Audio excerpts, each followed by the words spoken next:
ಮಾಜಿ ಪ್ರಧಾನಿ ಎಚ್.ಡಿ. ದೇವೇಗೌಡರಿಗೆ 94ನೇ ಹುಟ್ಟುಹಬ್ಬದ ಸಂಭ್ರಮ. ವಯಸ್ಸು ಎಷ್ಟು ಅನ್ನೋದು ಮುಖ್ಯ ಅಲ್ಲ, ಕೆಲಸ ಮಾಡೋ ಶಕ್ತಿ ಮುಖ್ಯ. ಏಷ್ಯಾನೆಟ್ ಸುವರ್ಣ ನ್ಯೂಸ್ ಜೊತೆ ದೇವೇಗೌಡರ ಎಕ್ಸ್ಕ್ಲೂಸಿವ್ ಮಾತು. ದೇಶ ರಾಜ್ಯದ ಸಮಸ್ಯೆಗಳ ಬಗ್ಗೆ ಮಾತನಾಡಲು 70 ವರ್ಷದ ಅನುಭವ ಇದೆ. ರೈತನ ಮಗನಾಗಿದ್ದು ಪ್ರಧಾನಮಂತ್ರಿ ಸ್ಥಾನದವರೆಗೆ ಅಧಿಕಾರ ನೋಡಿದ್ದೀನಿ. ವೀಲ್ ಚೇರ್ನಲ್ಲಿ ಕುಳಿತು ದೇಶದ ಸಮಸ್ಯೆ ಬಗ್ಗೆ ಮಾತಾಡ್ತಾ ಇದ್ದೀನಿ ಅಂತ ದೇವೇಗೌಡರು ಹೇಳಿದ್ದಾರೆ.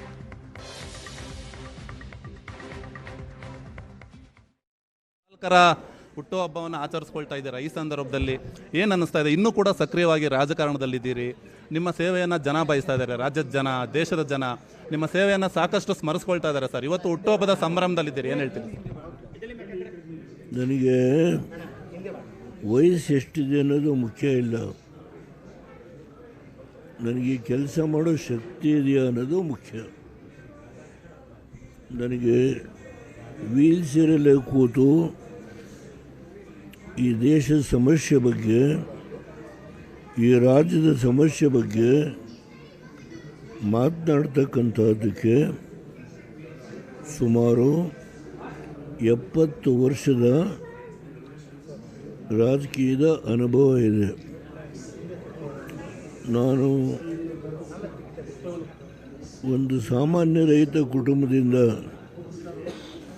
ಈ ದೇಶದ ಪ್ರಧಾನಮಂತ್ರಿ ಸ್ಥಾನದವರೆಗೂ ಅಧಿಕಾರ ಏನು ಅನ್ನೋದು ನೋಡಿದ್ದೇನೆ. ರೈತರ ಸ್ಥಿತಿ ಏನು, ರೈತರ ಮಗನಾಗಿ ಇವತ್ತು ಅವ್ರ ಸ್ಥಿತಿ ಏನಿದೆ, ಹೀಗೆ ನಿರುದ್ಯೋಗ ಇರ್ಬೋದು, ಮತ್ತೊಂದಿರ್ಬೋದು. ಮತ್ತು ಬಹುಶಃ ನಾನು ರಾಜಕೀಯದ ಇರ್ತೀನೋ ಇಲ್ಲ ಆ ವಿಷಯ ಬೇಡ. ಈಗ ನಂದು ಟರ್ಮ್ ಮುಗಿದಿದೆ, ಅದು ಪ್ರಧಾನಮಂತ್ರಿಗಳಿಗೆ ಸೇರಿಕೊಂಡಿದ್ದು. ಆದರೆ ಒಂದು ಮಾತ್ರ ಹೇಳ್ತೀನಿ, ನಾನು ರಾಜ್ಯಸಭಾದಲ್ಲಿ ಇಲ್ಲದೇ ಇರಲಿ ಜನಗಳ ಸಮಸ್ಯೆಗೋಸ್ಕರವಾಗಿ ಹೋರಾಟ ಮಾಡ್ತಕ್ಕಂಥದ್ದು ಒಬ್ಬ ಸಾಮಾನ್ಯ ರೈತನ ಮಗನಾಗಿ ನಂದು ಕೊನೆ ಉಸಿರಿರೋವರೆಗೂ ಹೋರಾಟ ಮಾಡ್ತೀನಿ. ಪೆಟ್ರೋಲ್ ಡೀಸೆಲ್ ಕಡಿಮೆ ಬಳಸಿ, ಇಲ್ಲಾಂದರೆ ಕಷ್ಟದ ದಿನ ಬರುತ್ತೆ ಅಂತ ಪ್ರಧಾನಿಗಳು.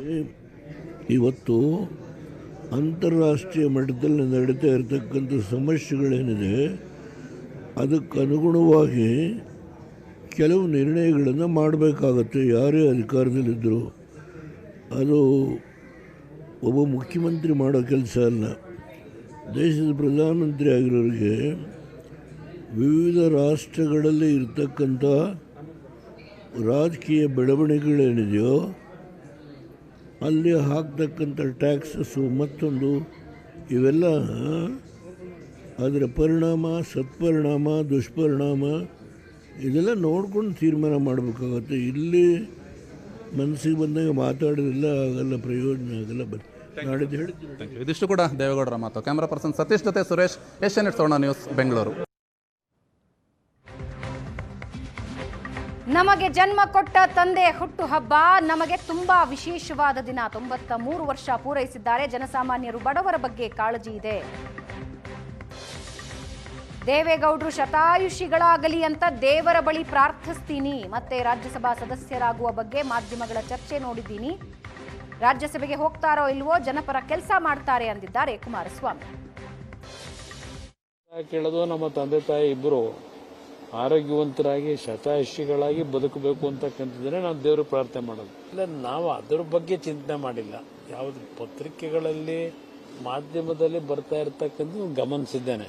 ಈಗ ಪತ್ರಿಕೆಗಳಲ್ಲಿ ಬರ್ತಕ್ಕಂಥ ಗಮನಿಸಿದ್ದೇನೆ. ರಾಜ್ಯಸಭಾ ಸದಸ್ಯರಾಗಿ ಮುಂದುವರಿತಾರೋ ಇಲ್ವೋ, ಅವ್ರಿಗೆ ಬೆಂಬಲ ಕೊಡ್ತಾರೋ ಇಲ್ವೋ ಅಂತಕ್ಕಂಥ ವಿಷಯಗಳನ್ನು ಮಾಧ್ಯಮದಲ್ಲಿ ಗಮನಿಸಿದ್ದೇನೆ. ಅವರ ಬದುಕು ಜನಸಾಮಾನ್ಯರ ಮಧ್ಯದಲ್ಲೇ ಬಂದಿರತಕ್ಕಂಥ.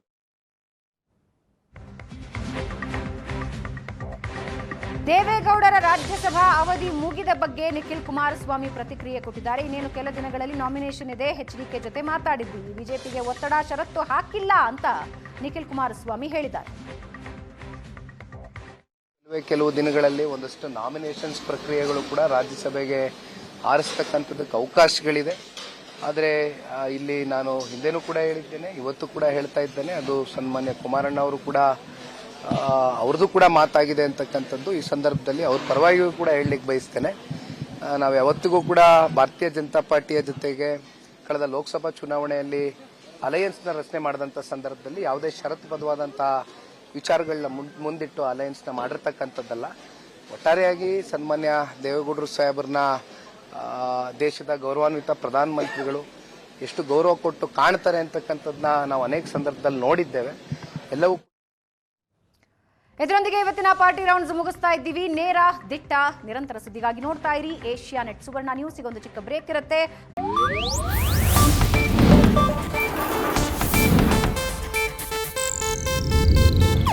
ಇದು ಏಷ್ಯಾನೆಟ್ ನ್ಯೂಸ್ ನೆಟ್ವರ್ಕ್ ಪ್ರಸ್ತುತಿ.